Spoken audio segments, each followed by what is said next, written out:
नमस्कार, क्या हाल चाल है। तो आज हम लोग 2020 वाला सीसेट का पेपर देखने वाले हैं। आओ सीधा पेपर ही करते हैं सीधा। हाँ, सबसे पहला जो पैसेज है उसमें कह रहा है कि भारत में पिछले दशक तथा उसके आसपास श्रमिक जो वो कृषि से हट रहे हैं, परंतु वे केवल निर्माण अथवा गैर पंजीकृत विनिर्माण में जा रहे हैं। ठीक है, और ये जो है निर्माण और गैर पंजीकृत विनिर्माण जो कि स्पष्ट है बेहतर रोजगार अवसर नहीं है। इसके बाद में कह रहा है कि सिवाय जहां श्रम की प्रवृत्ति अधिक उत्पादनकारी होती है, अतिरिक्त रोजगार अवसर उत्पन्न नहीं कर रही है, जिनकी देश को आवश्यकता है। भारत को अगले दशक में 24 मिलियन नौकरियों की आवश्यकता होगी। नए सेक्टर ई व्यापार रोजगार के अंतर को अधिक से अधिक आधा ही भर पाएंगे। केवल वे सेक्टर जो घरेलू मांग को बढ़ावा देते हैं, जैसे कि स्वास्थ्य और शिक्षा, शेष आधे भाग को सुगमता पूर्वक भर सकते हैं। ठीक है, अब इसका सीधा लाइक अपने ऑप्शन देखते हैं, उस हिसाब से अपन एलिमिनेट करेंगे क्या नोट मेंशन है, कुछ एलिमिनेट हो रहा है कि नहीं हो रहा।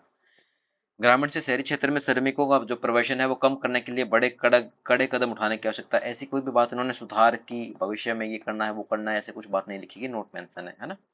इन्होंने ये कहा है कि ठीक है कि जो जो जो श्रमिक है वो कृषि क्षेत्र में तो कम हो ही रहे हैं, इसके अलावा वो निर्माण और गैर पंजीकृत विनिर्माण क्षेत्र में जा रहे हैं जहाँ पे रोजगार के अवसर कम है। भविष्य में की अगर उन्होंने बात की है तो उन्होंने ये लिखा है कि सिर्फ 24 मिलियन नौकरियों की आवश्यकता होगी, और ये ज्यादा अंतर को ये आधा ये अंतर ये भर पाएगा, इतनी नौकरियां जो है।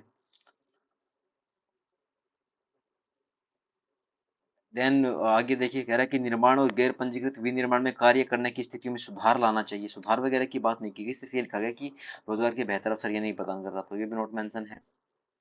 सेवा सेक्टर बेरोजगारी की समस्या को कम करता है। सेवा सेक्टर बेरोजगारी की समस्या को कम करता है, यहाँ पे ऐसा कुछ लिखा नहीं गया। यहाँ पे सिर्फ लिखा गया है कि जहाँ श्रम की प्रवृत्ति अधिक उत्पादनकारी होती है, अतिरिक्त रोजगार अवसर उत्पन्न नहीं कर रही है। ठीक है, तो ये तो उल्टा हो गया, कम नहीं कर रहा, ज्यादा कर रहा है अकॉर्डिंग टू पैसेज।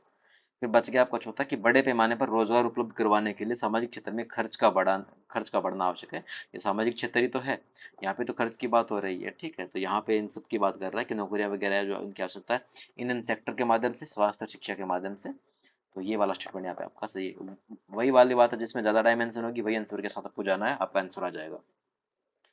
भारत में निजता के अधिकार पर वर्तमान फोकस डिजिटल युग की कुछ नवीनतम वास्तविकताओं पर आधारित है। कोई भी अधिकार वास्तविक अधिकार तभी होता है यदि वह सभी परिस्थितियों में प्रभावी और सभी के लिए हो। ठीक है, उदाहरण के लिए किसी व्यक्ति का अपने शोषण के विरुद्ध सुरक्षा की वास्तविक उपलब्धता के बिना स्वतंत्र भी व्यक्ति का अधिकार अर्थहीन है, जो कि यह सुनिश्चित करे कि उसके इस अधिकार को गैर सरकारी शक्ति के प्रयोग से निष्फल न किया जा सके। इसलिए राज्य की भूमिका आधिकारिक स्वतंत्र अभिव्यक्ति में रुकावट पैदा करने से बचना मात्र ही नहीं है, अपितु यह भी सक्रिय रूप से सुनिश्चित करना है कि गैर पक्ष सरकारी पक्षकार को इसको अवरुद्ध करने में सक्षम न हो। ठीक है, तो देखते हैं अब आगे।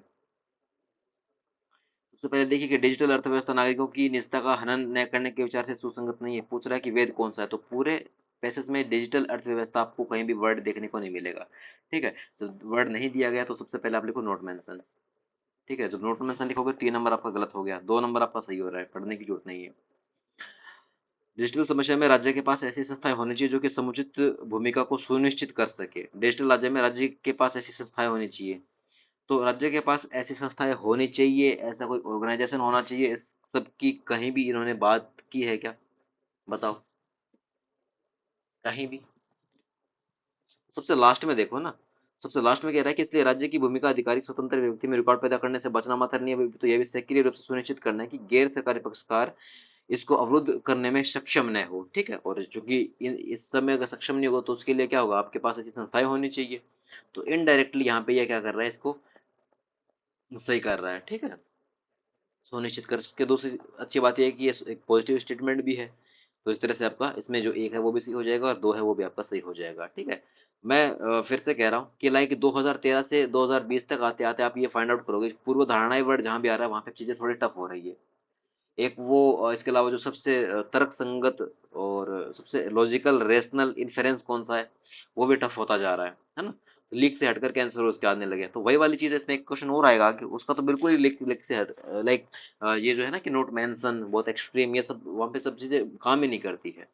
तो ठीक है, कोई इशू नहीं है, हमें तो सबसे पॉजिटिव सबसे ऐसे स्टेटमेंट के साथ आना जिसमें बहुत सारे ऐसे डायमेंशन हो, जो हर चीज को कवर करता हो। तो पहला स्टेटमेंट ठीक है, यही बात कर रहा है।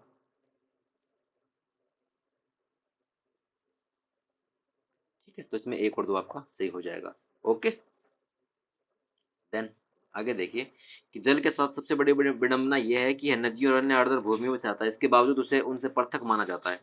यद्यपि जल का प्रयोग एक संसाधन या वस्तु के रूप में किया जाता है, लोक नीति सदैव यह नहीं समझ पाती कि एक प्राकृतिक पारिस्थितिक तंत्र का एक हिस्सा है। अतएव जल प्रणाली निर्माण के प्रयास जल की आपूर्ति में अभिवृद्धि के प्रयास है, न कि पारिस्थितिकी प्रणाली की क्षमताओं को मजबूत बनाने के। दूसरा सर्वाधिक तर्कसंगत और विवेकपूर्ण निष्कर्ष निकाला जा सकता है, इसमें से कौन सा है?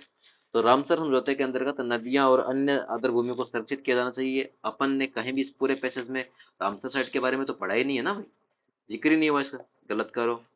इसके अलावा जल प्रणालियों के निर्माण का आधुनिकीकरण किया जाना चाहिए, जैसे आगे अभिवर्धित किया जा सके। तो विवेकपूर्ण है तो वो कहीं ना कहीं जन समाज के आसपास और वही वो वाली चीज है ना, तो वहीं कहीं घूमेगा। तो फिर आधुनिकीकरण इन सब की तो बात ही नहीं हो रही यहाँ पे, तो ये भी नोट मेंशन है, इसको भी गलत करो। जल की आपूर्ति निःशुल्क नहीं होनी चाहिए ताकि इसके दुरुपयोग और अति दुरुपयोग को रोका जाए, तो बात फिर भी ठीक लग रही है ये, बट क्या है कि ऐसा इसमें यहाँ पे कोई भी मेंशन नहीं है ये पूरा पैसेज में, तो ये गलत हो जाएगा।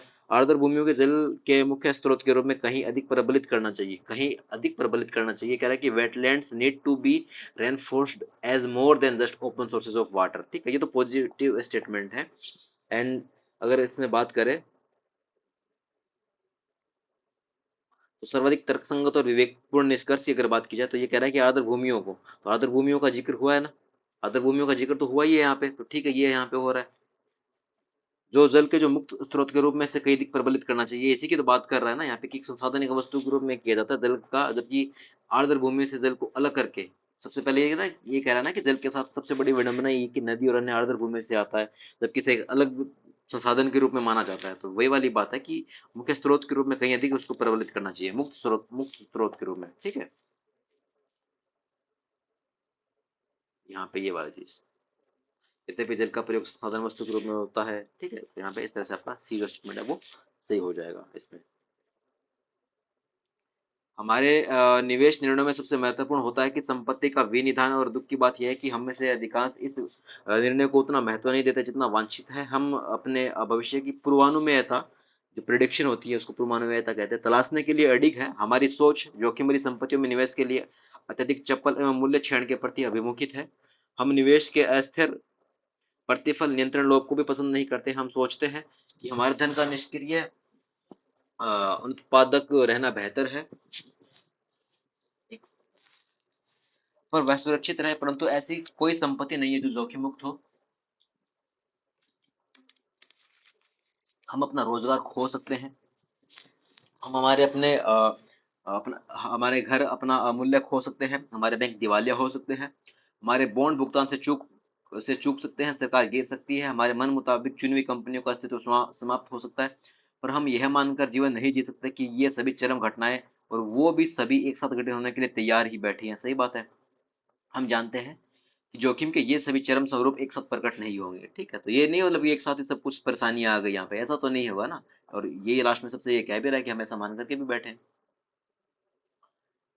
अपने धन को विभिन्न प्रकार की संपत्तियों में इस प्रकार बांटे कि आपका जोखिम न्यूनीकृत हो। सबसे पॉजिटिव स्टेटमेंट अभी तक तो हमें ये लग रहा है, क्योंकि पढ़ा भी हमने एक बार यही है।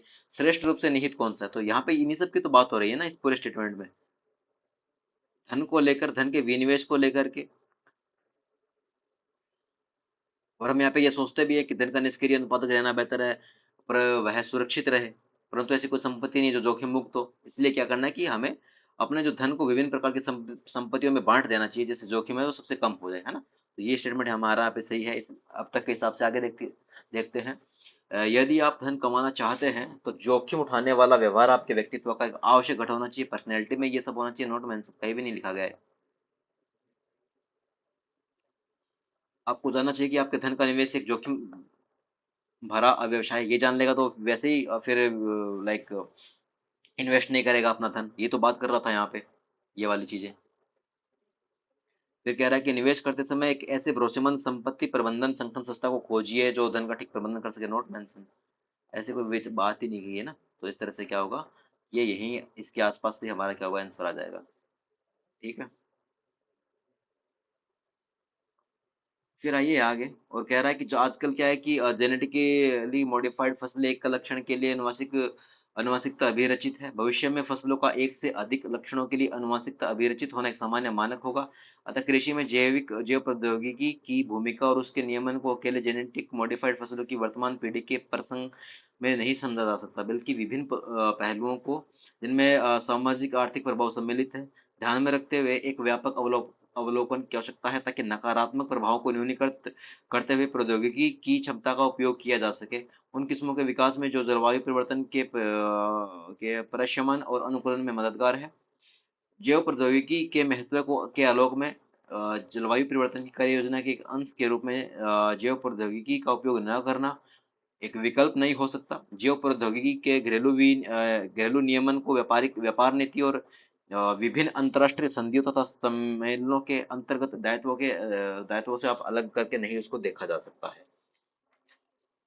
काफी से टफ टफ सा स्टेटमेंट दे रहे हैं ये। ठीक है, देखते हैं। जैव प्रौद्योगिकी नियमन एक विकासशील प्रक्रिया है। ठीक है, सही बात है। इन्होंने ये तो नहीं कहा ना कि विकसित विकासशील, इसीलिए तो यहाँ पे देखो बार बार इसमें लाइक क्या बोलते हैं इसको, रिसर्च और रिसर्च इनका बार बार यहीं पे हो रहा है, इसी की तो ये बात कर रहा है। व्यापक अवलोकन की आवश्यकता है, ये तो ये भी इसकी बात कर रहा है। अवलोकन की आवश्यकता तभी होती है जब किसी चीज में कोई कमी और खामी होती है, इसमें सुधार की आवश्यकता होती है। तो पहला ये तो सही है, तो जिसमें ये नहीं, सबसे पहले उसको काटो। जैव प्रौद्योगिकी नियमन के विषय में नीति निर्णय के लिए लोगों की भागीदारी आवश्यक है। लोगों की भागीदारी क्या करेगी इसमें? तो कहीं भी नहीं लिखा गया इस पूरे पैसेज में कि लोगों की भागीदारी आवश्यक है कि नहीं आवश्यक है। लोगों की भागीदारी क्या करेगी? 2 नंबर गलत है। एक और 3 आपका सही हो जाएगा, चौथा आपको पढ़ना ही नहीं है। जैव प्रौद्योगिकी नियमन के निर्णय में सामाजिक आर्थिक पहलुओं को भी ध्यान में रखा जाना चाहिए। ये चाहिए वो चाहिए, वो जनरली पॉजिटिव होते हैं, तो एक बार आप देख सकते हो उसमें। आगे ये राजनीतिक कार्यपालिका का व्यापक हो, ये सब कहीं मेंशन नहीं है, गलत करो उसको, है ना। तो इस तरह से एक और 3 आपका यहाँ पे क्या हो जाएगा? सही हो जाएगा। ठीक है। आगे पूछ रहा है कि इसके मर्म क्या है, तो मर्म जनरली वो थोड़ा लीक से हटकर ही जाता है आंसर इसमें। तो देखते हैं आंसर क्या है इसमें। तो जेनेटिकली मॉडिफाइड फसलों के विकास पर वर्तमान विमर्श में स्तरता सिद्धांत को महत्व नहीं दिया गया। कहाँ है? मेंशन नहीं है, ऐसी बात ही नहीं कर रहा। वर्तमान में जलवायु परिवर्तन प्रशमन और अनुकूल क्रिया विधियों में जैव प्रौद्योगिकी का उपयोग नहीं किया जाता है। Not mention.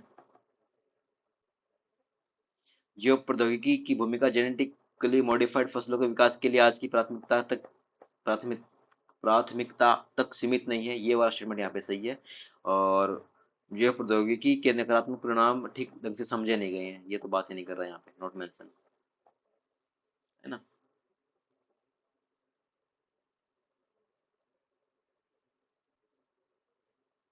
तो इसमें मर्म जो है वो आपका सी जो है यहाँ पे यूपीएससी ने आंसर माना था इसका, सी आंसर हो जाएगा। एक बार अगर आप फिर से इसको अगर पूरे पैसेज को अपने से पढ़ोगे तो तब आपको ये समझ में भी आएगा कि लाइक जो मर्म यानी क्रक्स बोलते हैं इसको, ये जनरली लीक से हट करके होता है। ठीक है, कुछ टेढ़ा सा आंसर जाता है। ठीक है। और यहाँ पे यही बात कर रहा है कि जैव प्रौद्योगिकी की भूमिका जेनेटिकली मॉडिफाइड जो क्रॉप्स है के विकास के लिए आज की प्राथमिकता तक सीमित नहीं है। ठीक है। तो थोड़ा सा आपको आपको यहाँ पे देखना होगा कि लाइक कौन सा ज्यादा डाइवर्सिफाई, और फिर इसमें ये भी चीज कि इसमें ये देखो कि यद्यपि आजकल उगाई जाने वाली अधिकतर अनुवांशिक जो रूपांतरित तो फसल एक लक्षण के लिए अनुवांशिक परिचित है, भविष्य में फसलों का एक से अधिक लक्षणों के लिए अनुवांशिकता परिचित होना एक सामान्य मानक होगा। ठीक है। तो ये लाइक शुरू की 3-4 लाइनों से यहाँ पे लिंक हो रही है ये वाली बात, और यहाँ तक ये वाली कि सिर्फ अकेले सिर्फ जेनेटिकली मॉडिफाइड फसलों की वर्तमान पीढ़ी के प्रसंग में नहीं समझा जा सकता। तो ये वाली बात है कि आज कि सिर्फ ये आप इसी पे ही फोकस पूरा नहीं कर सकते, आप इसी को प्राइमरी लाइक उस आगे नहीं रख सकते ना, कि जो biotechnology roles is not confined to the current priorities of developing genetically modified crops, है ना।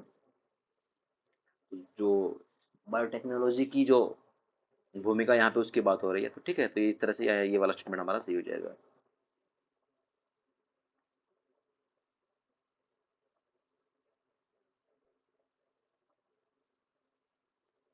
कहाँ गए पैसेज? 7 क्वेश्चन होंगे, 5 पैसेज होंगे। ठीक है। निजी निवेश सामान्यतः चपल है। चपल का मतलब होता है वोलेटाइल, आई गेस, वोलेटाइल। ठीक है, हाँ वोलेटाइल होता है।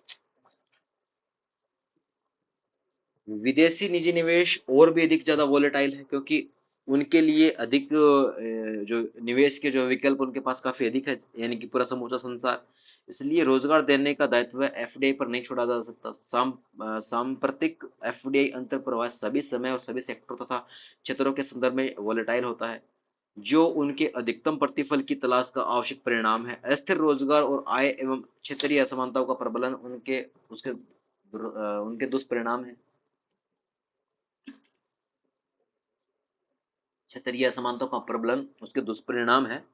विदेशी निवेश एक संभावित सकारात्मक परिणाम है नई प्रौद्योगिकी का अंतर्वहन और उसका अनुवर्ती विचरण। तथापि प्रौद्योगिकी विचरण एकदम सुनिश्चित नहीं है, क्योंकि विचरण के लिए भारत में भौतिक और मानवीय पूंजी की वर्तमान स्थिति अपर्याप्त साबित हो सकती है, यानी कि यहीं कुछ नेगेटिव बात इन्होंने कर दी। अब ये वाला जो पैसेज है, इन्होंने पूछा कि पूर्व धारणाएं कौन सी बनाई गई और इसमें वेद कौन सी है।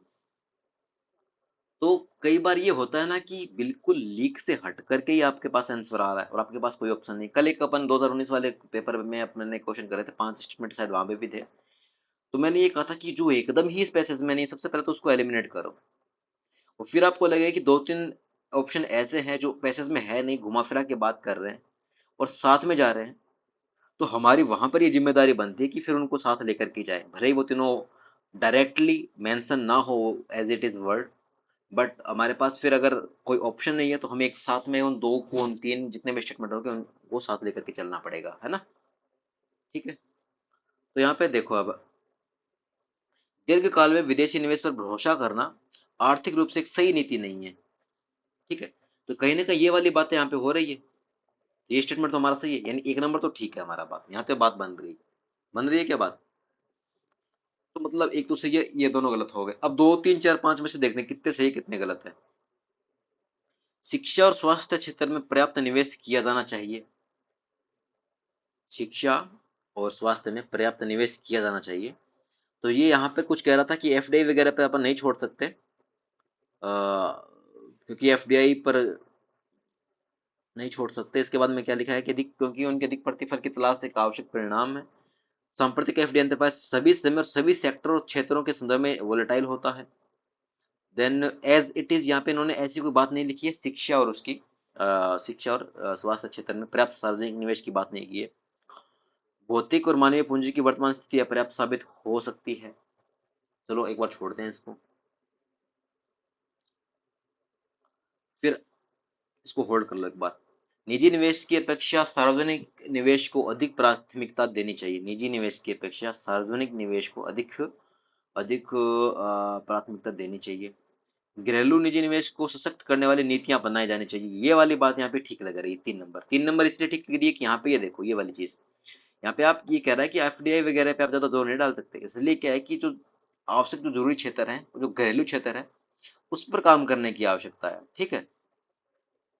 तो क्षेत्रीय जो असमानताओं का प्रबलन, उसके दुष्परिणाम है लाइक एफडीआई वगैरह के। ठीक है। तो उसमें आप पूरा क्या है कि एज इट इज लाइक उस पर आप पूरा फोकस नहीं कर सकते। आप एफडीआई के थ्रू ये नहीं कह सकते कि डेवलपमेंट उसी से होगा। यही निवेश एक अच्छा निवेश है। ठीक है। और फिर यहाँ पे कह भी तो रहा है कि विदेशी निवेश है वो तो ज्यादा वोलेटाइल है। वोलेटाइल का मतलब जैसे आप कुछ इसको ऐसे समझ सकते हो, जैसे एक परफ्यूम है, तो आपने लाइक उसको लाइक छिड़का तो कौन सी लॉन्ग लास्टिंग रहती है, कौन सी लाइक फैल गई पूरे कमरे में, पर थोड़े देर समय के बाद क्या हो जाएगी, वो खत्म हो जाएगी। जो लंबे समय तक टिके वो ज्यादा अच्छी रहती है ना कि लाइक इंस्टेंट ज्यादा खुशबू दे रही है वो।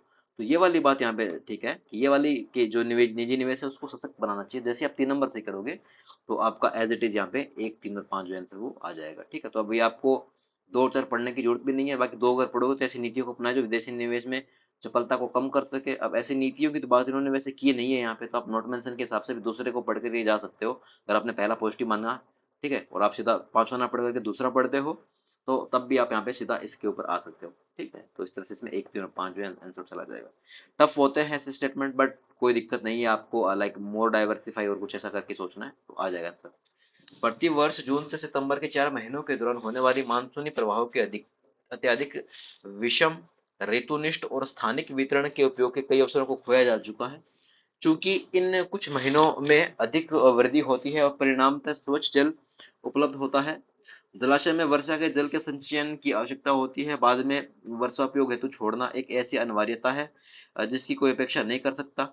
जलवायु परिवर्तन मौसम की स्थितियों को सदा प्रभावित करता रहेगा। जल जल की अल्पता और उसके अधिक्य को उत्पन्न करेगा। जहां लाखों लोग सूखे और बाढ़ से पीड़ित होते हैं, वहीं देश की कई नदियों में पानी प्रयुक्त बहता रहता है और प्रत्येक वर्ष समुद्र में बह जाता है। तो पूछ रहा है कि सबसे सर्वाधिक तर्कसंगत और व्यवहारिक निहितार्थ इसमें से कौन सा है।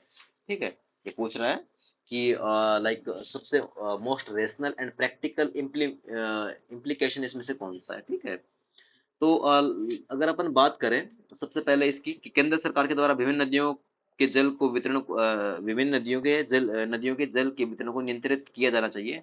तो पूरे पैसेज में सेंट्रल गवर्नमेंट की कहीं भी बात ही नहीं हुई है। पूरे पैसेज के अंतर्गत अगर आप पढ़ोगे, उसमें ये कहा गया है कि बस कि जल जो है साल भर बहुत सारी नदियों का जल है वो ऐसे ही बह जाता है, हम उसका लाइक अच्छे से यूज नहीं कर पाते हैं ना।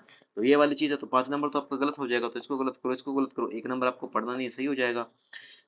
कृषि में कानून के जल के प्रयोग को कानूनी रूप से नियंत्रित किया जाना चाहिए, कहीं भी ऐसा मेंशन नहीं है ना, प्रैक्टिकली भी ऐसा पॉसिबल नहीं है।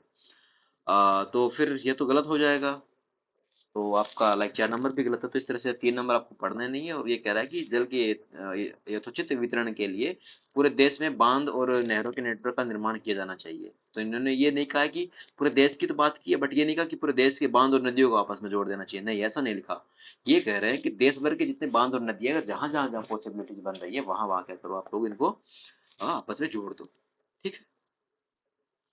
जब शिक्षा से मिलने वाले लाभ का उपयोग करने की आर्थिक स्वतंत्रता प्राप्त होगी, तभी लोग शिक्षा में निवेश करेंगे। इस प्रत्यक्ष कारण की वजह से आर्थिक स्वतंत्रता के स्तर में वृद्धि के साथ ही शिक्षा से प्राप्त होने वाले लाभ भी बढ़ जाता है। और निम्न कर दरों के कारण जब लोगों को शिक्षा के प्रत्येक बढ़ते स्तर से प्राप्त बढ़ी हुई आय के अधिकांश भाग को अपने पास रखने की अनुमति होती है, तब शिक्षा में निवेश एक अच्छी सूझबूझ की बात होती है। दूसरी ओर जब सरकार शिक्षित व्यक्ति की बढ़ी हुई आय पर उच्च दरों पर कर लगाने का निर्णय लेती है, तब स्वयं को अधिक शिक्षित करने में निवेश करना समझदारी की बात नहीं लगती है। यही प्रोत्साहन उन अभिभावकों पर भी लागू होता है जिन्हें यह निर्णय लेना होता है कि वे अपने बच्चों की शिक्षा पर निवेश करें या नहीं। पूर्व धारणा इनमें से कौन सी वेद है। ठीक है। किसी देश में निम्न कर दर निरपवाद रूप से उच्च शिक्षा में अधिक निवेश के लिए परिणत हो जाती है। बच्चों की शिक्षा में निवेश उनकी आर्थिक स्वतंत्रता को सुनिश्चित करती है। ये पूरा पैसे इसकी गारंटी नहीं दे रहा भाई। और प्रैक्टिकली भी सोचे देखो कि बच्चे अगर शिक्षित हो गए तो आर्थिक रूप से स्वतंत्र हो जाएंगे, इसकी क्या गारंटी है। पढ़ा लिखा बच्चा गरीब भी तो हो सकता है ना। तो सुनिश्चित करता है ये सब वो सब, ये बहुत एक्सट्रीम स्टेटमेंट है, 2 नंबर को काटो। आर्थिक स्वतंत्रता का मानव पूंजी निर्माण पर सकारात्मक प्रभाव होता है। ये स्टेटमेंट ही अपने आप में एक सकारात्मक स्टेटमेंट है। पूरा पैसेज भी इसी के इर्द गिर्द ही घूम रहा था। ठीक है। तो इस तरह से इसमें क्या हो जाएगा, आपका सी जो ऑप्शन है वो सही हो जाएगा। और एक्सट्रीम है ये पहले वाला कि अधिक निवेश के लिए प्रेरित हो जाती है। पैसेज के अकॉर्डिंग अगर बात की जाए कि किसी देश में निम्न जो टैक्सेशन जो रेट है वो निरुपवाद रूप से शिक्षा में ज्यादा निवेश के लिए प्रेरित हो जाती है, ऐसे कैसे हो जाएगी भाई। कि कम टैक्स देना, ये कौन सा वो लॉजिक है कि कम टैक्स दोगे तो शिक्षा में निवेश ज्यादा होगा, नहीं ना। ऊंची कर दरों पर निर्णय लेती है। यहाँ पे इस पैसेज को देखो, ये वाला जो स्वयं को विकसित करने की समझदारी बात नहीं लगती है। ठीक है, तो ये तो बात कर रहा है। तो इस तरह से ये एक्सट्रीम स्टेटमेंट है, गलत हो जाएगा। 1 नंबर गलत है, केवल 3 यहाँ पे सही हो जाएगा। ठीक है।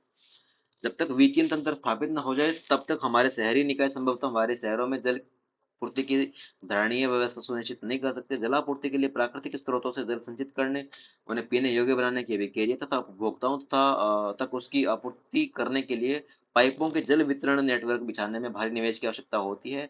मल प्रबंधन अधोसंरचना मल जल अभिक्रिया संयंत्रों में निवेश की आवश्यकता होती है। उनके मल प्रणाल अपशिष्ट जल को इन संयंत्रों तक ले जा सके, यह सुनिश्चित किया जा सके कि असंसाधित मल जल प्राकृतिक जल निकायों में बिल्कुल भी ही नहीं छोड़ा जाए।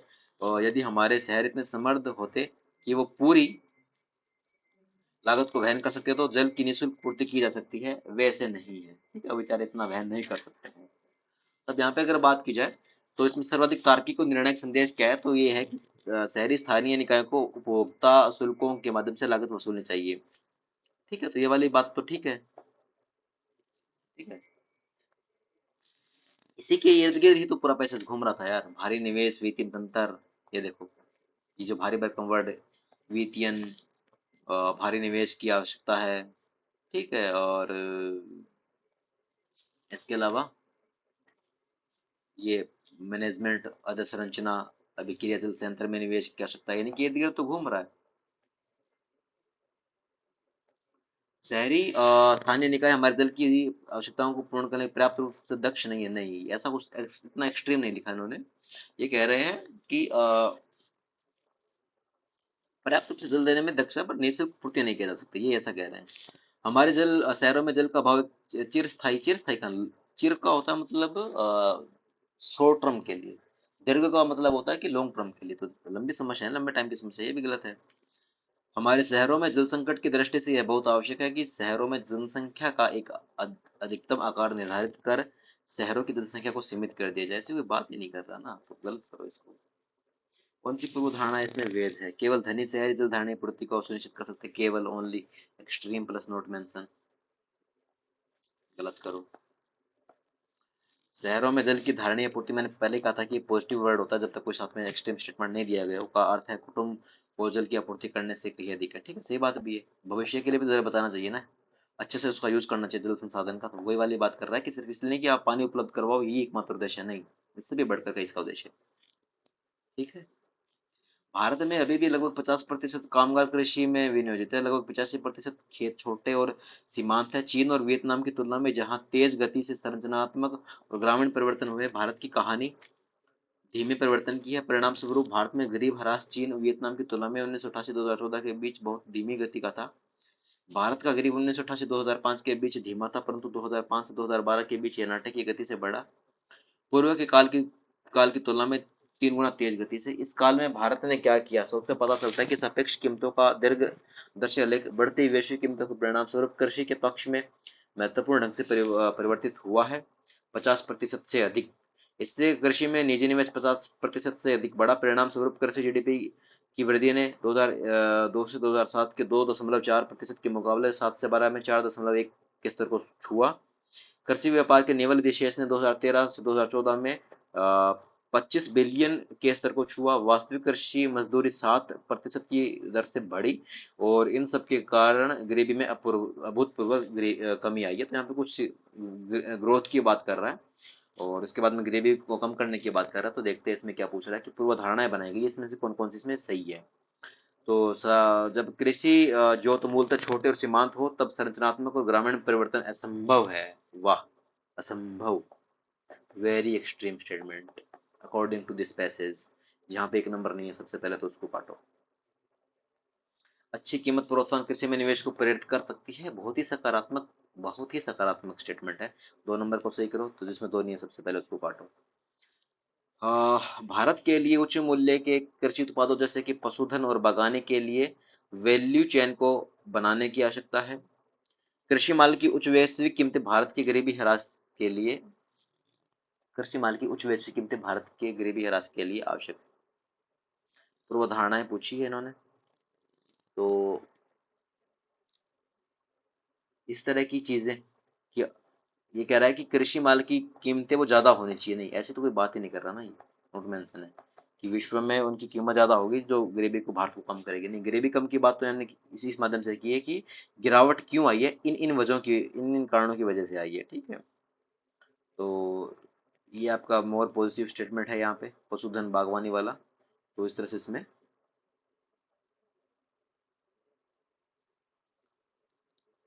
2 और 3 जो है वो दोनों आपके यहाँ पे सही हो जाएंगे, ठीक है।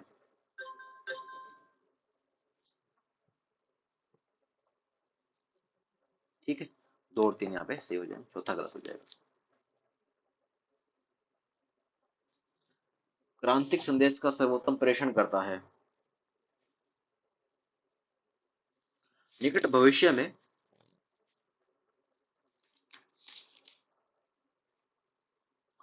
भारत की गरीबी कम करने के लिए बड़े पैमाने पर कृषि तर ग्रामीण रोजगार सृजित करना चाहिए। भारत को बड़े पैमाने पर कृषि उत्पादक कंपनियां सर्जित करनी चाहिए। लोक निवेश की तुलना में निजी निवेश को प्राथमिकता देनी चाहिए। निजी निवेश की कोई बात नहीं की गई, कंपनियां सर्जित करनी चाहिए ऐसी कोई बात नहीं की गई है। और निकट भविष्य में फलाना ढिमकाना ये भी बात नहीं की गई है। निकट भविष्य में गरीबी कम करने के लिए समावेशी कृषि मुख्य समाधान है, और मैंने कहा था कि समावेशी वर्ड ही अपने आप में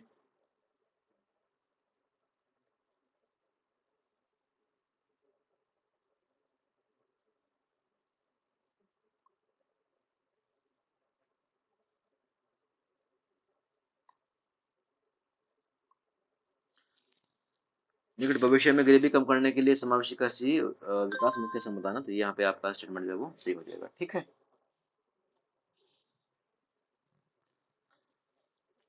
बाद में यहाँ पे ढेर सारे आपके रीजनिंग के क्वेश्चंस हैं, और जो मेरा डिपार्टमेंट बिल्कुल भी नहीं है, मैथ भी मेरा डिपार्टमेंट बिल्कुल भी नहीं है, ये आप लोगों का डिपार्टमेंट है, क्योंकि आपको इतनी math reasoning, math sorry math तो मैं नाम ही नहीं लूंगा, जैसे यूपीएससी पूछ रही है, जिस तरह की मैथ पूछ रही है यूपीएससी, रीजनिंग आपको आनी ही चाहिए, उतनी तो आनी चाहिए, ये आपकी जिम्मेदारी भी बनती है यार, क्योंकि मतलब किसी के भरोसे ना ही बैठो तो ज़्यादा अच्छा है यार।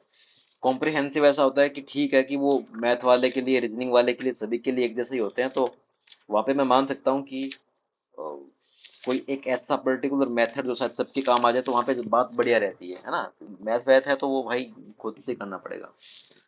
स्पेनिश जहाज 16वीं शताब्दी के उत्तरार्ध में पहली बार दक्षिण यूरोप से आलू कंद यूरोप लाए गए, जिससे कि प्रारंभिक 19वीं शताब्दी में यह विशेषकर ठंडे आयरलैंड की वर्षा से तर भूमि में धान्य फसलों का विश्वसनीय पूर्तिकर हो गया।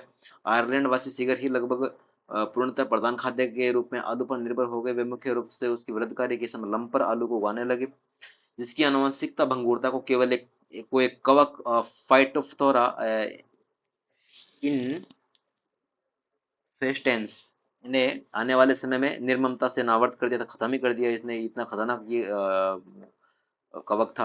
1845 में इस घातक कवक के बीजाणुओं ने समूचे देश में फैलना आरंभ कर दिया था, और अपने पथ में आने वाले लगभग सभी लंपरों को नष्ट करना शुरू कर दिया था। इसके परिणाम स्वरूप अकाल ने कई मिलियन लोगों को मार दिया था। तो कह रहा है कि क्रांतिक संदेश क्या दिए गए पैसेज का। तो अगर यहाँ पे पैसेज की बात की जाए, तो किसी विदेशी पादप को किसी देश में समाविष्ट करने के लिए उस देश की भूमि जलवायु की दशाएं होनी चाहिए, ऐसी कोई बात नहीं कर रहा। किसी देश के प्रधान खाद्य के रूप में आलू जैसी कंद वाली फसलें धान्य फसलों का स्थान नहीं ले सकती, नॉट मेंशन। ऐसी तो बात ही नहीं कर रहा ना, और एक्सट्रीम क्यों नहीं ले सकती भाई, हर दुनिया आलू पे चलती है। पादपों के कुछ कवक संक्रमणों को बड़े क्षेत्रों में फैलने से बाधित किए रोका नहीं जा सकता। किसी सममांगी खाद्य स्रोत पर निर्भर रहना वांछनीय नहीं है, ये वाली बात सही है कि आप आलू पे रह गए निर्भर, इस वजह से क्या पड़ गया, वहां पे पड़ गया अकाल। जबकि ये जो फंजाई सिर्फ आलू को तो नुकसान पहुंचा रहा था, इसने पूरे पैसेज में सिर्फ आलू के नुकसान पहुंचाने की तो बात कर रहा है कि आलू खत्म हो गया था।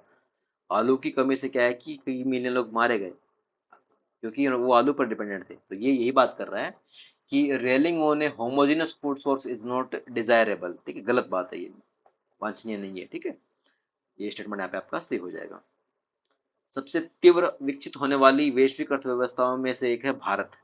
फिर भी यह विश्व में सबसे अधिक कुपोषित बच्चों का घर है। मैं फिर बोलता हूँ, जलवायु परिवर्तन, फूड सिक्योरिटी, फूड चैन, कुपोषित बच्चे, global house global house effect, green house effect sorry. और ये इतने यूपीएससी के फेवरेट वो है ना टॉपिक, तो पूछती है यूपीएससी। ऐसे भी क्षेत्र है जहां कुपोषण अपवाद नहीं किंतु सामान्य है। हमारे देश में लगभग हर पांचवा बच्चा, हर वर्ष अपना पांचवा जन्मदिन मनाने से पूर्व ही मरने वाले जो बच्चे हैं उनकी संख्या लगभग 1.3 मिलियन है। और लगभग आधे बच्चे जो मरते हैं वो कुपोषण के कारण मरते हैं। वे बच्चे जो जीवित रह जाते हैं स्थायी रूप से उस क्षेत्र से ग्रसित रहते हैं, जो उनके शरीर और मन में उपयुक्त खाद्य और पोषकों के पर्याप्त मात्रा में न मिलने से हो चुकी होती है। 5 वर्ष से कम आयु के लगभग 44 मिलियन बच्चे अविकसित हैं। इससे उनके विद्यालय में सीखने और वयस्क होने पर जीविका कमाने में कठिनाई होती है। उनका जीवन काल, उपार्जन क्षमता उनके स्वास्थ्य समकक्षों के लगभग एक चौथाई कम होती है, ठीक है। दूसरा सबसे तर्क संगत और व्यवहारिक वर्ड पूछा तो ऑब्वियस सी बात है वो आम जनजन को प्रभावित करने वाला चीज होगी कोई, तो इस एस्टिमेट को अपन को ढूंढना है। पांचों के पांचों तो शायद ही रेयर कंडीशन में कभी सही होता है। जीएस में भी ये फॉर्मूला मैंने आपको बताया, तो देख सकते हैं। भारत की सार्वजनिक वितरण प्रणाली यानी पीडीएस को सरकार के द्वारा मॉनिटर किया जाना चाहिए। पूरे पैसेज में पीडीएस की कहीं बात हुई है क्या? गलत करो, ये गलत है और ये गलत है। 5 नंबर आपका सही होगा, 3 नंबर आपका सही होगा। बालिकाओं को विवाह अथवा प्रथम गर्भ विलंबित करने के लिए प्रोत्साहित करना चाहिए। जितना मैं इस स्टेटमेंट को पढ़ पा रहा हूँ, ऐसी बात की है क्या इन्होंने? सभी के लिए सुरक्षित पेयजल एवं उपयुक्त स्वच्छता सुविधाओं की आपूर्ति सुनिश्चित करनी चाहिए, सभी के लिए। ठीक है, सही बात है क्या ये? ठीक है। तो 2 नंबर भी एक पॉजिटिव चीज है आपकी, और ये वाला तीसरा स्टेटमेंट भी पॉजिटिव चीज है। वनरेबल सेक्शन के खिलाफ वैसे भी कोई यूपीएससी स्टेटमेंट नहीं बनाती है ना। तो वो वाली चीज, वो वाला फैक्ट, वो वाली टैक्टिक यहाँ भी काम आ रही है।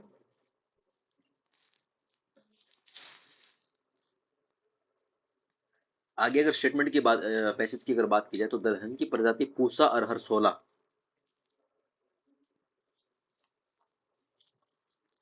को पंजाब, हरियाणा, उत्तर प्रदेश के धान उगाने वाले क्षेत्रों और अंततः संपूर्ण भारत में उगाए जा सकने की संभावना है। उसकी उत्पादकता लगभग 2000 किलो हेक्टेयर प्रति हेक्टेयर उपलब्ध प्रजातियों की तुलना में महत्वपूर्ण रूप से अधिक होगी।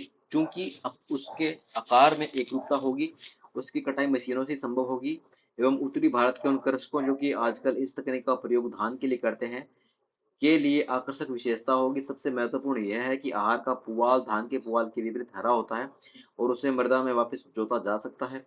धान के पुआल में परेशानी यह है कि सेल खड़ी की मात्रा यानी कैल्शियम कार्बोनेट से बनी होती सेल खड़ी की मात्रा अधिक होती है जो आसानी से इसका अपघटन नहीं होने देती है। अरहर में कंबाइन कटाई कटाई के बाद भी कृषक को बचे हुए पुआल को छोटे टुकड़ों में काटने के लिए केवल रोटोवेटर चलाने की आवश्यकता होती है जिन्हें वापस जोता जा सकता है और जो बहुत तेजी से अपघटित हो जाते हैं। यह कार्य धान के बचे हुए डंठलों के साथ कठिन है जिन्हें आसानी से निकाला या वापस नहीं जोता जा सकता है, इसलिए कृषक साधारणतः इसे जलाने का आसान रास्ता चुनते हैं। इसे जला देते हैं ताकि जला करके उसको खत्म करो, ज्यादा पैसा वैसा नहीं लगेगा बाकी चीजों में। इन सब की यहाँ पे बात हो रही है। ठीक है, तो अब अपन देखते हैं कि इसमें सर्वाधिक तर्क संगत और निष्कर्ष कौन सा है इसमें से। देखते हैं इसमें, धान की तुलना में दलहन उगाने में कृषकों की आय अधिक होगी। पूरे पैसेज में ऐसी तो कोई तुलना ही नहीं की गई है ना, ऐसी तो कोई तुलना नहीं की गई कि आप धान की तुलना में दलहन उगाओ तो आपको ज्यादा लाइक फायदा होगा, है कि नहीं है। नहीं है तो फिर एक नंबर को गलत करो, दो आपका सही हो गया, तीन आपका सही हो गया, दो सही हो गया, तीन सही हो गया, देखना ही नहीं है आपको। और इसके बाद में देखिए कि उत्तरी भारत की कृषि के संदर्भ में धान के पुआल की कोई उपयोगिता ही नहीं है और मशीनीकृत खेती ठूंठ जलाने का एक प्रमुख कारक है। नहीं, ये कोई कारक नहीं है, मशीनीकृत खेती ठूंठ जलाने का प्रमुख कारक नहीं है।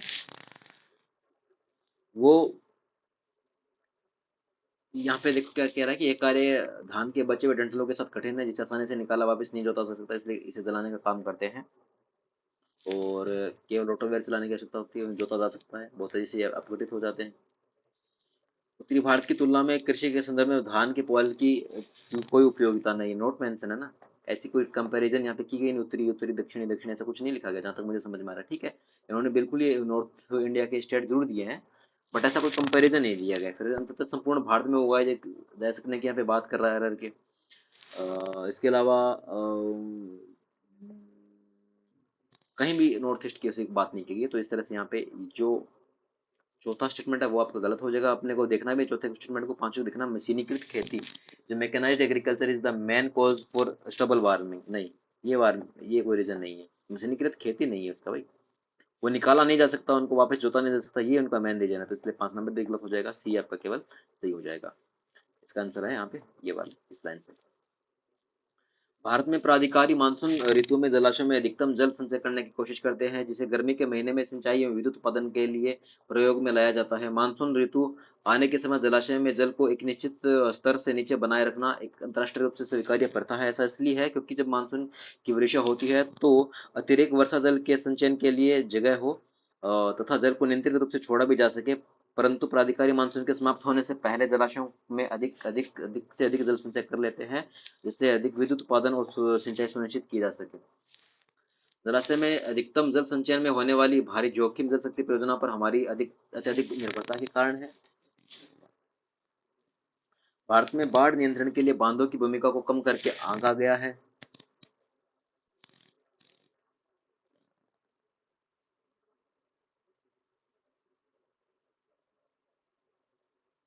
ठीक है, और बांधों की संग्रहण क्षमता का मानसून ऋतु के पूर्व अथवा उस दौरान पूर्ण उपयोग नहीं किया जाना चाहिए। अब देखो यहाँ पे क्या लिखा है इन्होंने, जल संचयन वगैरह की बात हो रही है, यहाँ पे बांध की बात हो रही है, यहाँ पे बांध की बात हो रही है। जबकि जितना मैं इस पूरे पैसेज को पढ़ पा रहा हूँ तो जल अधिकतम जल संचयन की कोशिश करते हैं, विद्युत उत्पादन को प्रयोग में लाया जाता है, जलाशय की बात कर रहा है। और मानसून जब ऋतु होती है तो अतिरेक वर्षा जल के संचयन के लिए जगह हो, मानसून को नियंत्रित तो छोड़ा जा सके, ऐसे जलाशय बनाए जाए। तो बांध वगैरह की सीधी सीधी बात कहीं भी इस पूरे स्टेटमेंट में नहीं हो रही है बट दो ऑप्शन में हमारे यहाँ पे बांधों की बात की गई है और यहाँ पे ऐसे जलाशय की बात की गई है जिससे पानी स्टोर करो बाद में इसको छोड़ा जाए। ठीक है, और क्योंकि छोड़ा जाए, इसका मतलब उस पर भी ध्यान नहीं दिया जा रहा है, इसका मतलब उस पे उसकी भूमिका को कम करके आंका गया है। तो इनडायरेक्टली यहाँ पे इस पूरे पैसेज में बात की गई है बांध की। ठीक है। तो इसमें कौन सी प्रथाएं महत्वपूर्ण और वेद है, उसकी अगर बात करें तो इसमें जनरली जहाँ पे दोनों दोनों, पहले ये तो है ही है कि जलाशयों में अधिकतम जल संचयन में होने वाला जो भारी जोखिम है। हम्म,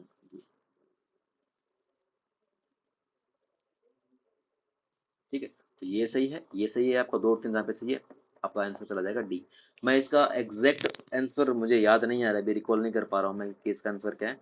जहां तक पहले स्टेटमेंट का सवाल है, ये स्टेटमेंट भी सही है। जलाशयों में अधिकतम जल संचयन में होने वाला जो भारी जोखिम है वो जल शक्ति परियोजना पर हमारी अत्यधिक निर्भरता के कारण है। ठीक है, कि हम उन पर ज्यादा डिपेंडेंट है, इसलिए क्या है कि उन भारी जोखिम है, इसलिए ये यहाँ पे बात कर रहा है कि ऐसे जला से लाया जाए जिनमें पानी को स्टोर किया जाए, बाद में जब आवश्यकता हो तो उनको छोड़ा जाए, और विद्युत उत्पादन भी और सिंचाई दोनों सुनिश्चित हो जाएंगे इस तरह से इसमें।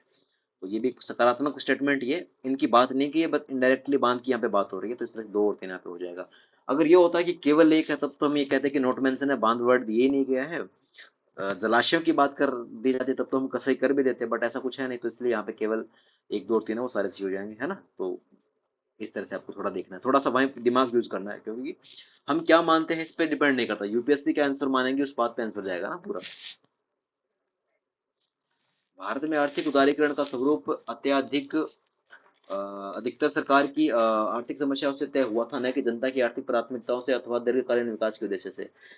अतः संकल्पना और रूपरेखा की सीमाएं जो बाद में अनुभव से पुष्ट हुई, आर्थिक उदारीकरण के प्रारंभ से रोजगार विहीन वृद्धि, सतत गरीबी और बढ़ती असमानता समस्याओं के रूप में उभरी है। और इन सभी वर्षों के बाद चार मौन संकट अर्थव्यवस्था के सम्मुख खड़े हुए हैं: कृषि, अधोसंरचना, औद्योगिकरण और शिक्षा, जो कि देश की भाविक परिदृश्य में बंधनकारक है। यदि आर्थिक वृद्धि को बनाए रखना है और उसे सार्थक रूप विकास में रूपांतरित करना है, तो इन समस्याओं का निराकरण होना चाहिए। ठीक है, अब देखते हैं इसमें किसकी बात कर रहा है। विकास की तलाश में यह अनिवार्य है कि राज्य की आर्थिक भूमिका पर पुनर्विचार किया जाए, उसे रीडिफाइन किया जाए। सर्वाधिक पूछा है, तर्कसंगत और तार्किक निष्कर्ष पूछा है, तो इसका मतलब बहुत ज्यादा बढ़ा चढ़ा करके दिया गया आंसर सही हो जाएगा इसमें। ये पॉजिटिव स्टेटमेंट है यहाँ पे हमारा, और इन सब की यहाँ पे पूरे पैसेज में बात भी हो रही है, इनडायरेक्टली बात हो रही है कि दिक्कत कहाँ आ रही है, जो दिक्कत आ रही है उसको सुधारने की आवश्यकता है। ठीक है, यहाँ पे इन सब की बातें हो रही है, और जो जो समस्या है उन पर निराकरण होने की आवश्यकता है।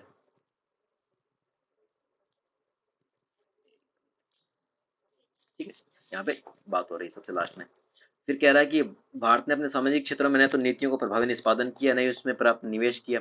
इसलिए तो ये कह रहा है ना यहाँ पे कि चार संकट कौन से खड़े हुए हैं, चार संकट खड़े हुए हैं, इसी वजह से तो चार संकट खड़े हुए हैं ना। क्यों? क्योंकि उस पर काम नहीं किया गया है। ये चीज यहाँ से इसको इंटरलिंक कर रहे हैं। ठीक है, तो इस तरह से यहाँ पे क्या हो जाएगा, सी आपका आंसर चला जाएगा, एक और दो दोनों। तो जैसे जैसे यूपीएससी हर साल अपना पेपर करवा रही है सीसेट का, उसके आंसर भी बहुत ऐसे ही जा रहे हैं।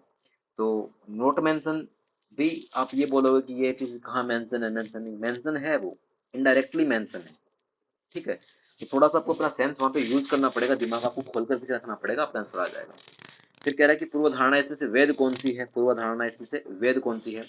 भारतीय अर्थव्यवस्था को वैश्विक अर्थव्यवस्था से अत्यधिक समेकित करने की आवश्यकता है, ताकि रोजगार का बड़ी संख्या में सृजन किया जा सके तथा इसके वर्दी संवेग को बनाए रखा जा सके। तो ऐसा तो कुछ लिखा ही नहीं, बड़ी संख्या में रोजगार सर्जन, ये सब वो सब, इन सब की बात ही नहीं की गई है ना इस पूरे पैसेज में, तो इसको गलत करो। आर्थिक उदारीकरण से वृहत आर्थिक वृद्धि होगी, जिससे दीर्घकाल में गरीबी घटेगी और रोजगार पर्याप्त सर्जन होंगे। आर्थिक उदारीकरण इन सब की बात नहीं की, एक्सट्रीम स्टेटमेंट है। दूसरी बात नोट मेंशन है, सिर्फ सुधारों की कुछ बात की है, तो इस तरह से यहाँ पे कौन सी वेद है, कोई भी यहाँ पे उदाहरण वेद नहीं है। ठीक है, ये हो गया आपका आंसर। फिर आइए आगे, यहाँ पर फिर मैथ रीजनिंग चल रहा है। मैं तो कहता हूँ ये चलने दो आप। मुझे कम बोलना पड़ेगा भाई, बहुत बोलना पड़ता है। जिस तरह से मैं बोल रहा हूँ अभी, आपको लग भी रहा होगा कि मैं सब थोड़ा डाउन होकर के बोल रहा हूँ, है ना। तो थोड़ा स्वास्थ्य खराब है आज, बट कोई ना, करते हैं, अपन करना है, अपने को ही करना है तो फिर हम ही करेंगे ना, तो ये थोड़ी ना करेगा। तो अभी हमारे यहाँ है कि 6 क्वेश्चन होंगे, 5 यहाँ पे पैसेज होंगे।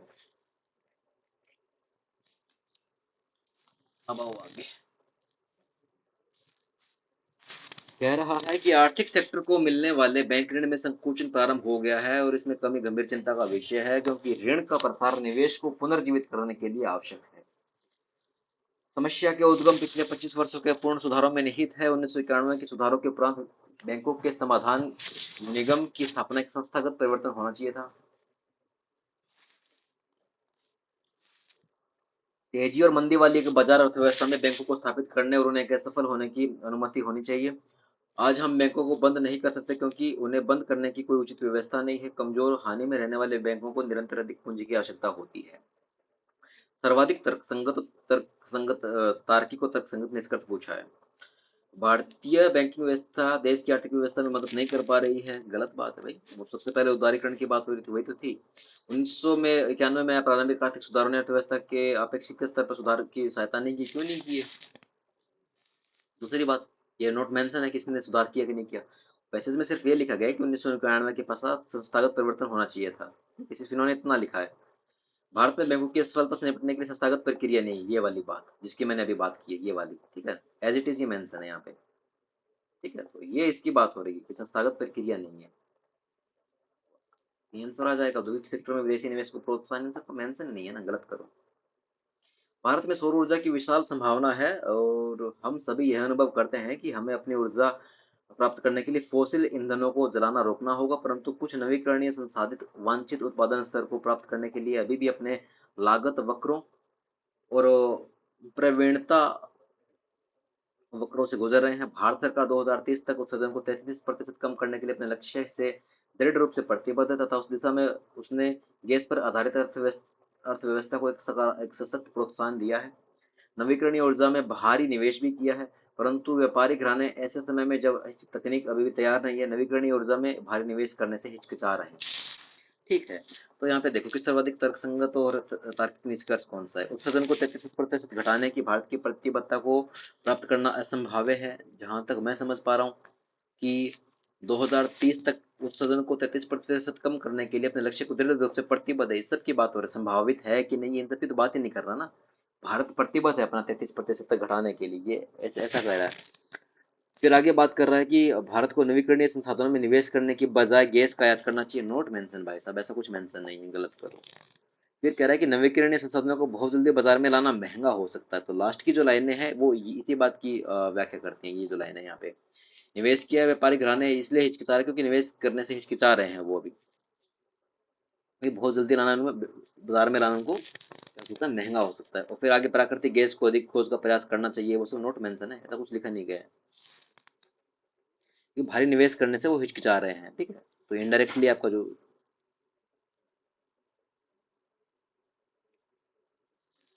आपका सी जो है मतलब यहाँ पे चला जाएगा। ठीक है। उपयुक्त परिच्छेद के संदर्भ में निम्नलिखित पूर्व धारणाएं बनाई गई है। सरकार पर ऐसी तकनीक पर अक्षम एवं महंगी आर्थिक सहायता देती है जो निकट भविष्य के लिए तैयार नहीं हो सकती।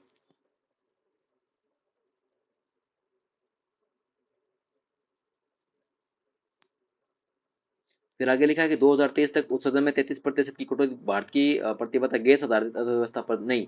ऐसा इन्होंने नहीं लिखा। ये क्या कह रहे हैं कि भारत 2030 तक उत्सर्जन को 33% तक कम करने के अपने लक्ष्य के लिए प्रतिबद्ध है, ये ऐसी बात कर रहा है। गैस पर आधारित होगी कि नहीं होगी ऐसी तो कोई बात ही नहीं कर रहा। और फिर इसमें देखिए,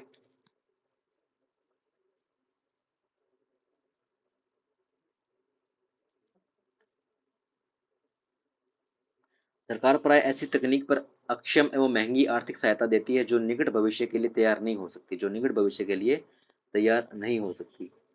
ठीक है। तो इसमें आपका जो आंसर है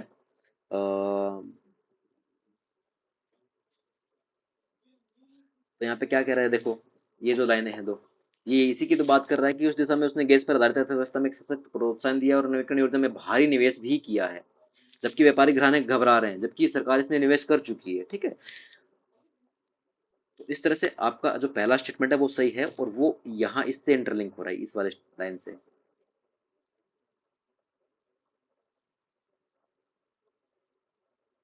ठीक है। ये जो लाइन है ना, ये वाली लाइन है, ये आपको पहली लाइन यहाँ पे इंटरलिंक कर रही है, जबकि ये वाला स्टेटमेंट गलत है। तो इसमें केवल एक जो है आपका सही हो जाएगा, इसमें सी सही हो जाएगा। अभी एक काम कर लेना, आप इसको क्रॉस चेक कर लेना इसका आंसर क्या है, ठीक है। मैं एग्जैक्ट इसको रिकॉल नहीं कर पा रहा हूँ, अकॉर्डिंग टू पैसेज जितना मुझे समझ में आ रहा है ये तो नोट मेंशन है, और आपका इसमें केवल एक जो है वो सही हो जाएगा, ठीक है।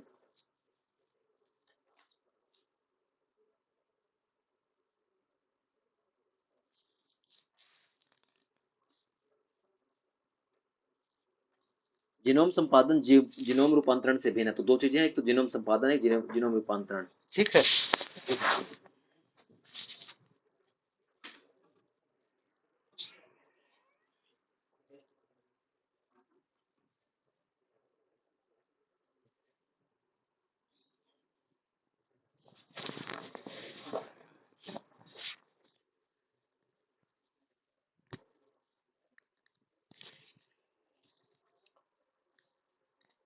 जीनोम संपादन विशेष रूप से पादप जीनोम के उस भाग का पता लगाने से संबंधित है जिसको परिवर्तित किया जा सके, जिससे रोग की भेद्यता कम की जा सके।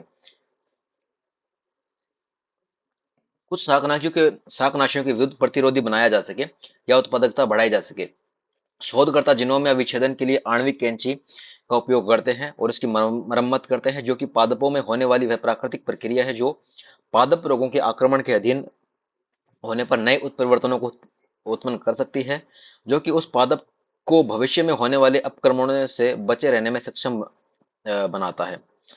अब जबकि प्रयोगशालाओं में पादप जीनोम का विस्तार से परीक्षण करना संभव है और संगत जीनों को सुस्पष्ट रूप से परिवर्तित करने की क्रियाविधि का साधन किया जा सकता है, इस विकास प्रक्रिया में प्रभावी रूप से तेजी लाई जा सकती है। अब आगे पूछ रहा है कि कौन कौन सी पूर्व धारणा इसमें वैध है। जीनोम संपादन में एक पादप से दूसरे पादप पर जीनों के स्थानांतरण की कोई आवश्यकता नहीं है। तभी तो जीनोम संपादन है वो जीनोम रूपांतरण से अलग अलग है, इसीलिए तो है। इसीलिए तो यहाँ पे दोनों को दो वर्ड अलग अलग वर्ड लिखे गए ना, कि दोनों चीजें एक दूसरे से भिन्न है। हाँ, ये भिन्न है एक दूसरे से, एक में आवश्यकता है, एक में आवश्यकता नहीं है। जीनोम संपादन के द्वारा चुनी हुई जीनों को सही रूप से प्राकृतिक क्रिया के रूप में परिवर्तित किया जा सकता है, ऐसे पौधों को पर्यावरणीय तत्वों के साथ अनुकूलित होने में सहायता मिलती है। पॉजिटिव स्टेटमेंट है, इसी की पूरे ऊपर बात कर रहा था। सी जो आपका सही हो जाएगा। फिर 4 नंबर पैसेज की अगर बात की जाए तो बहुत से लोग अपशिष्ट प्रबंधन और स्वास्थ्य का संबंध ठोस कचरे के उपेक्षित ढेर के परिणाम के रूप में समझते हैं, जो कि मक्खियों और कीड़ों मकोड़ों पर घर बनाते हैं। किंतु एक दूसरा पक्ष भी है जिसे सही रूप से समझा नहीं जाता कि क्या परिणाम होता है जब अवैज्ञानिक ठोस अपशिष्ट प्रबंधन के साथ ही जल निकास व्यवस्था खराब होती है और संसाधित मल जल को बारिश के पानी को ले जाने वाले नालों में छोड़ दिया जाता है। उसका परिणाम होता है नालों का अवरुद्ध हो जाना, जिनमें रुका हुआ पानी भरा रहता है, मच्छर पैदा होता है, जल जनित रोग होते हैं। क्रांतिक संदेश क्या है इसका, ठीक है। भारत में जल निकासी तंत्र बारिश के पानी और मल जल के लिए अलग अलग नहीं है, नोट मेंशन। शहरी स्थानीय निकायों के पास अपशिष्ट प्रबंधन की समस्याओं से निपटने के लिए पर्याप्त संसाधनों और विधायी शक्तियां नहीं है। ऐसी तो कोई बात ही नहीं कर रहा भाई साहब। ठोस अपशिष्ट प्रबंधन को जल निकासी और मल जल निकासी के अनुरक्षण के साथ एकीकृत किया जाना चाहिए। ये यहाँ पे बात ठीक है, ये लास्ट में बात हो रही है यहाँ पे इनके साथ जो बात हो रही है ना, ये वाली बात हो रही है वो। ये यहाँ पे एक इसका मैसेज आ रहा है, सर्वाधिक इसका ये पूछ रहा है इसका प्रेषण क्या है। The best reflect the critical message क्या है इसमें, तो ये वाला स्टेटमेंट यहाँ पे सही है। हमारी नगर पालिकाओं के द्वारा ठोस अपशिष्ट एवं मलजल प्रणालियों का खराब प्रबंधन हमारे शहरों में पेयजल की कमी के लिए जिम्मेदार है। इसकी बात ही नहीं हो रही ना, नोट मेंशन होगा नहीं तो पेयजल वगैरह की तो बात ही नहीं हो रही। अपशिष्ट प्रबंधन ठोस अपशिष्ट प्रबंधन की बात हो रही है, पेयजल तो है ही नहीं, तो फिर इसको गलत करो। इस तरह से इसमें क्या हो जाएगा, सी जो आपका सही हो जाएगा। संविधान के भाग 3 में जो जनसंधारण को कुछ मौलिक अधिकारों के प्रति आश्वस्त करता है, अनुच्छेद 25 उद्घोषणा करता है कि सभी व्यक्तियों के अंतःकरण की स्वतंत्रता का धर्म के अबाध रूप से मान्य आचरण करने और प्रचार करने का समान हक होगा। लेकिन जिस बात पर लोग प्राय ध्यान नहीं देते वह है इस उद्घोषणा का इन शब्दों वाला उपसर्ग। लोक व्यवस्था, सदाचार, स्वास्थ्य और इस सभी के अन्य उपबंधों के अधीन रहते हुए। यह उपसर्ग किसी समुदाय के धार्मिक आचरण के वैधानिक संरक्षण की पूर्व शर्तें निर्धारित करता है। अनुच्छेद 25 की इस प्रारंभिक शर्त के अंतिम शब्द वस्तुतः अधीनस्थ खंड की संरचना करते हैं, जिसके अनुसार भाग 3 में वर्णित अन्य मौलिक अधिकारों को और धार्मिक स्वतंत्रता के अधिकार के ऊपर प्रधानता मिलती है। उन अन्य मौलिक अधिकारों में विधि के समान समक्ष क्षमता का अधिकार और स्वयं विधियों के समान भी संरक्षण का अधिकार है, जिनका प्रारंभ ही आश्वासन है, तथा बाद में अनुच्छेदों में इस अर्थ के साथ विस्तार है कि अन्य बातों से केवल राज्य किसी भी व्यक्ति या व्यक्ति के समूह को केवल धर्म के आधार पर विधियों का समान संरक्षण से वंचित नहीं करेगा। सर्वाधिक तार्किक निष्कर्ष इसमें पूछा है कि कौन सा है? वह राज्य के धार्मिक मामलों में हस्तक्षेप नहीं करेगा, ऐसी तो बातें नहीं कर रहेगा ना, कर रहा है ना। संविधान में दी गई धार्मिक स्वतंत्रता में राज्य हस्तक्षेप कर सकता है, इसकी बात कर रहा है। नागरिकों की धार्मिक स्वतंत्रता मौलिक अधिकारों के दायरे में नहीं आती, गलत बात। आर्टिकल लिखा था ऊपर। और किसी भी संविधान में धार्मिक आचरण राज्य के कानून से प्रतिरक्षित है नहीं, ऐसा तो आप कुछ भी कर लोगे ना। प्रतिरक्षित, ये कह रहा है कि religious practice of any community are immune immune to state laws, ठीक है, तो ये डायरेक्टली उसकी बात नहीं कर रहा है, नोट मेंशन है यहाँ पे ये। राज्य यहाँ पे हस्तक्षेप कर सकता है, राज्य की यहाँ पे भूमिका बताई गई है, ये देखिए। राज्य की यहाँ पे भूमिका है, इसके बाद में ऊपर भी बताई गई है इन्होंने राज्य की भूमिका। क्योंकि आर्टिकल और इन सब के माध्यम से आर्टिकल 25 तो यही तो कहता है ना कि संविधान में धार्मिक जो स्वतंत्रता में राज्य हस्तक्षेप जो है वो बिल्कुल कर सकता है ना। तो अगर आपको ये नहीं भी आता तब भी आप कर सकते थे, क्योंकि यूपीएससी कभी भी इररिलेवेंट तरह का पैसेज कभी भी नहीं बनाएगा जो लीक से हट करके हो, जो संविधान की व्याख्या गलत कर दे, तो इस तरह से इसमें बीजो सही हो जाएगा। तो इस तरह से आपका ये पूरा पैसेज हो गया। यहाँ पे 2020 वाले पेपर के कुछ एक टफ थे, बाकी ये सब ठीक थे। तो करो आप इसको अच्छे से रिवाइज करो। ठीक है, मिलते हैं अगली वीडियो में।